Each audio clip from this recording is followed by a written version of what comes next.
So, you know how Hollywood loves a reboot? Just when you think a franchise is done, boom, it's back. Well, it seems like former President Trump might be taking notes. He's talking about a new defense plan. He calls it the Golden Dome. Sounds impressive, right? Like something out of a superhero movie or maybe a very expensive church.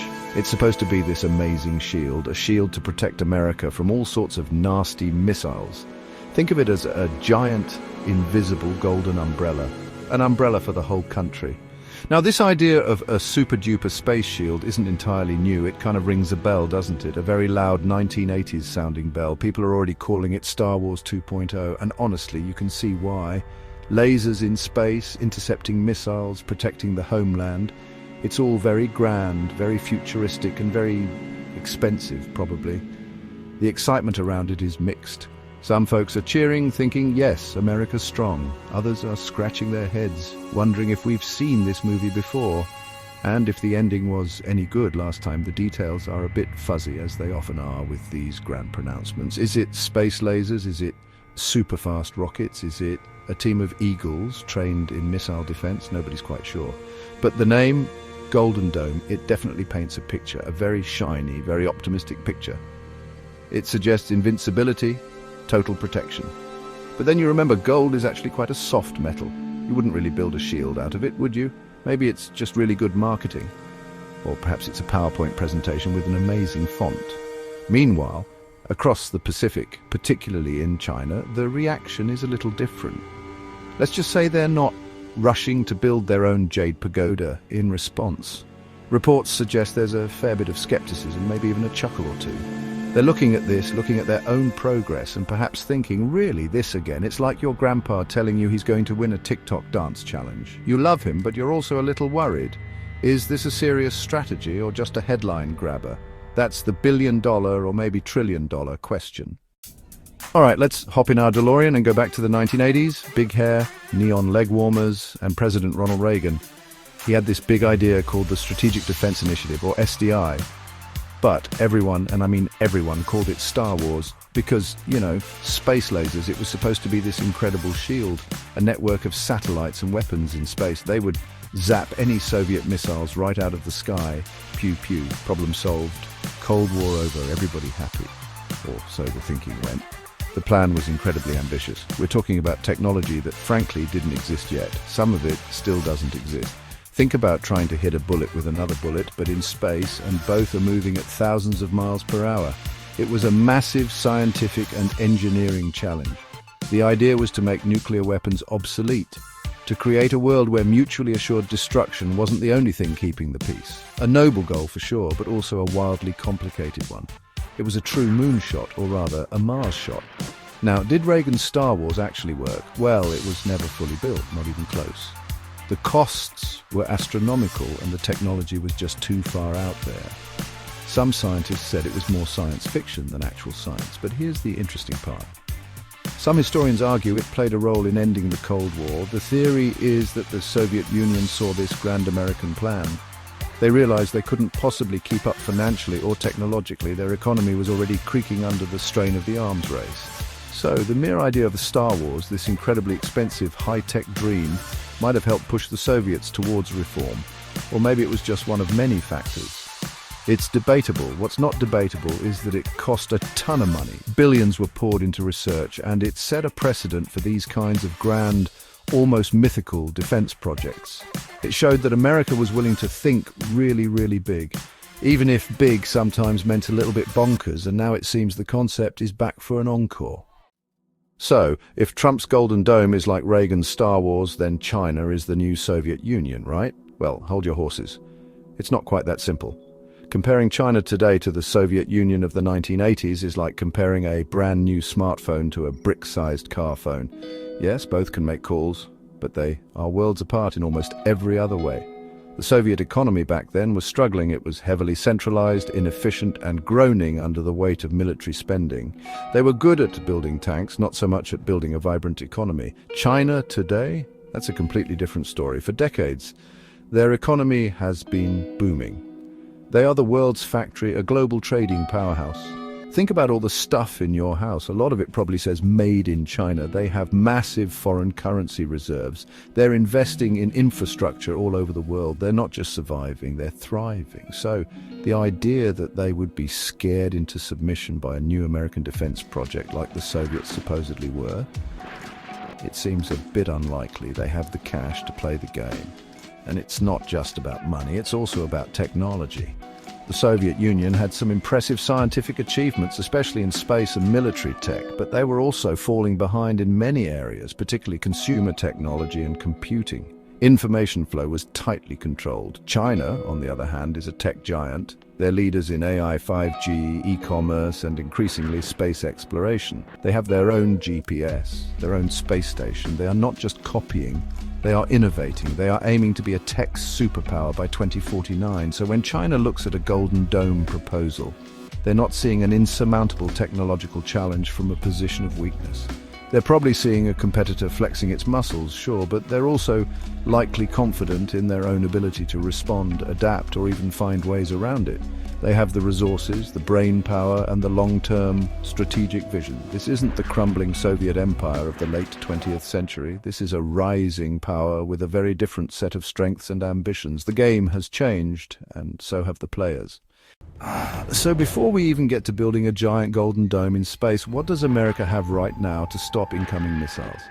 It's not like the country is completely defenseless. There are systems in place. Think of it as a layered defense, like a fancy 7-layer dip, but for stopping explosions. You've got different systems designed to tackle different types of threats at different stages. It's all very complex, very expensive, and hopefully very effective, or at least effective enough most of the time. First up, you have things like THAAD does, Terminal High Altitude Area Defense. That's a mouthful, right? Basically, it's designed to shoot down short and medium-range missiles as they're coming down in their terminal phase. Think of it as the goalie trying to stop the puck just before it hits the net. Then there's the Ground-Based Mid-Course Defense, or GMD. This is the big one, designed to take out long-range ballistic missiles, the scary intercontinental kind. It tries to hit them in mid-course while they're cruising through space. Very tricky stuff. And don't forget the Navy's Aegis Ballistic Missile Defense System. This is cool because it's on ships. So, it's mobile. It can be deployed around the world to protect allies or forward-deployed US forces. Aegis uses powerful radars and interceptor missiles to knock threats out of the sky, often also in the mid-course phase. So you've got land-based systems, sea-based systems, all working together, or at least that's the plan. It's like a very serious, very high-stakes game of whack-a-mole, except the moles are nuclear warheads. But here's the catch. These systems are not foolproof. They're designed for specific types of threats, often a limited number of them. They've had mixed results in tests, and they're incredibly expensive to develop, deploy, and maintain. What about hypersonic missiles, the new super-fast, maneuverable ones that countries like China and Russia are developing? Existing systems might struggle against those. So, while America has a shield, it might have a few holes, or maybe it's more like a colander trying to stop the rain. Some drops will always get through. High tech when David gives Goliath a wedgie. Now let's talk about how some of this fancy military tech performs in the real world, not just in carefully controlled tests. Take the situation with the Houthi rebels in Yemen. For a while now, they've been causing headaches in the Red Sea. They're launching drones and missiles at commercial ships, and sometimes at US Navy vessels. Now, the Houthis are not exactly a global superpower. They're a rebel group, relatively low-tech compared to the might of the United States military. You'd think this would be an easy fix, but it's been surprisingly tricky. US Navy destroyers, equipped with some of the most advanced air defense systems in the world, like the Aegis system we just talked about, have been busy. They've been shooting down Houthi drones and missiles, which is good, right? They're doing their job. But here's the kicker, the cost. The missiles the Houthis are using might cost a few $1,000s, maybe tens of thousands for the more sophisticated ones. The interceptor missiles the US Navy uses to shoot them down, those can cost millions each. So you have a situation where you're using a multi-million-dollar solution to deal with a $1,000 problem. Repeatedly. That's not exactly a sustainable economic model, is it? It's like using a Bugatti to deliver a pizza. Sure, you'll get there, but at what cost? This highlights a real vulnerability. Even if your high-tech systems work, if they're too expensive to use against cheaper threats, your adversary can still achieve their goals by simply overwhelming you economically, making you spend yourself into a corner. War by 1,000 tiny, inexpensive cuts. This isn't to say the US military isn't capable, it absolutely is. But these encounters show that even the most advanced technology has its limits, especially when facing asymmetric warfare.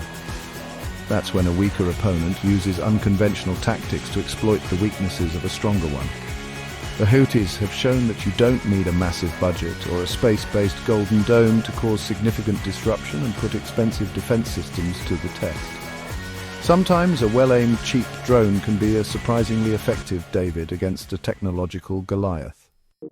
So, after seeing how even current sophisticated US defense systems can struggle with, let's be honest, less than superpower threats like Houthi drones, you can understand why some people are skeptical about a golden dome. If multi-million-dollar interceptors are being used to swat down relatively cheap drones, what happens when you scale that up to a global, space-based shield? The costs would be, well, astronomical, literally. And would it even work against the really advanced stuff, like hypersonic missiles or massive swarms of decoys? The skepticism isn't just coming from other countries like China. Plenty of experts within the US are raising eyebrows too. They remember the original Star Wars program, billions spent, many technological hurdles never overcome. They see the challenges with current missile defense systems. They worry that a new, even grander project would just be a massive money pit, a way to funnel taxpayer dollars into defense contractors' pockets without necessarily delivering real, foolproof security. It's a valid concern, isn't it? We've seen this movie before. Think about it.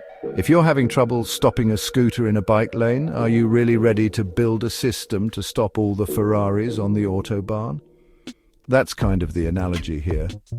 The challenges of missile defense are immense. You have to detect the launch, track the missile, distinguish it from decoys, launch an interceptor, and hit a very fast-moving target, possibly in space. And you have to do it perfectly every single time.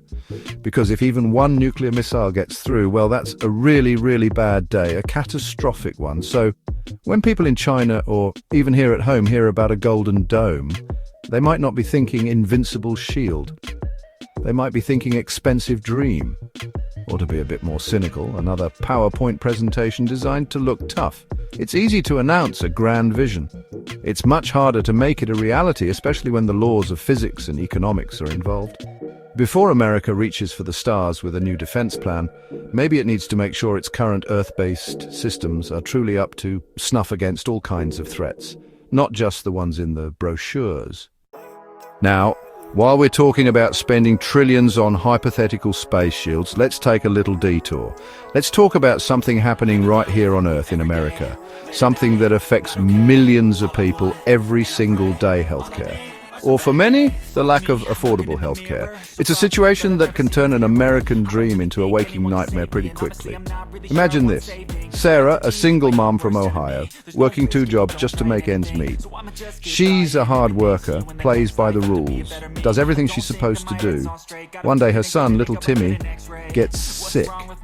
Not just a sniffle, but something serious. He needs to see a specialist. He needs tests, maybe even a hospital stay. Sarah has insurance, but it's one of those high deductible plans, the kind that doesn't really kick in until you've already spent thousands of dollars you don't have.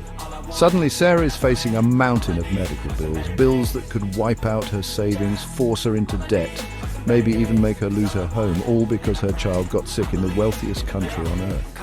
This isn't a rare story, it's happening all over America. People are rationing insulin, they're skipping doctor's appointments because they can't afford the copay. They're choosing between their health and their rent. Medical debt is one of the leading causes of bankruptcy in the United States. Think about that. You get sick, you get treatment, and then you go broke.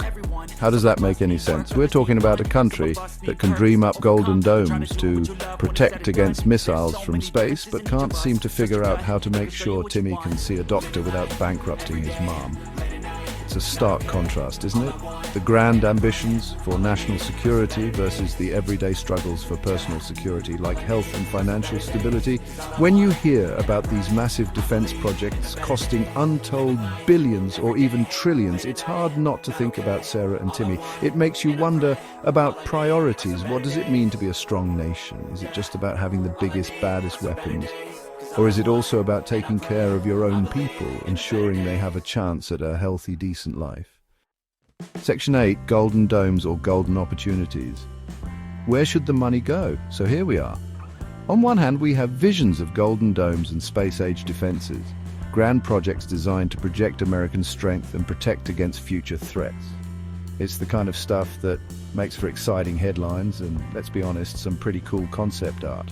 It appeals to that part of us that wants to believe in technological silver bullets, in ultimate security blankets woven from lasers and satellites. It's a powerful narrative, the idea of America as the untouchable fortress, safe behind its golden walls. On the other hand, we have the realities on the ground.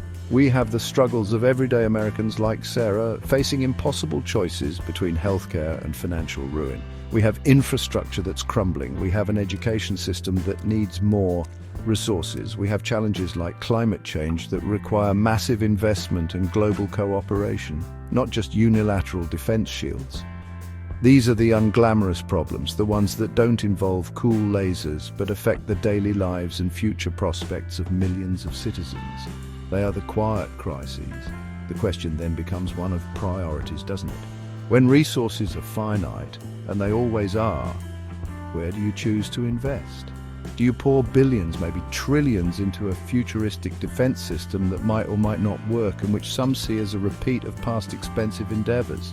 A system that, even if it works perfectly, doesn't put food on anyone's table or pay for a child's life-saving medicine? Or do you focus those resources on tackling the pressing domestic issues that are undermining the well-being of your own population right now? Ultimately, what makes a nation truly strong and secure? Is it just about military might and impenetrable domes? Or is it also about the health, education, and economic stability of its people? Perhaps true security comes from a foundation of well-being at home. Maybe, just maybe, before reaching for the stars with golden dreams of defense, America should consider investing in the golden opportunities to improve the lives of its citizens on Earth. It's a tough question with no easy answers, but it's one worth asking, especially when the price tag has so many zeros.